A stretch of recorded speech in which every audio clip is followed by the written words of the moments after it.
all इतुन course रे तो तेहन दोबन बड़ाया कैनवा चेक कना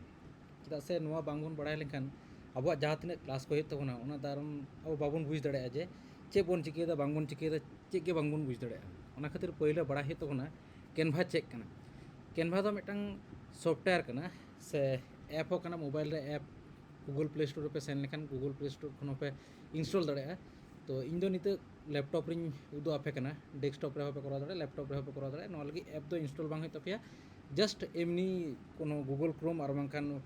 वेब ब्राउज़र जहाँ के सॉरी वेब ब्राउज़र जहाँ के नौका मेना तपिया उन्हें चलाव करते canva.com पे सर्च लेखान के नौकान मिटन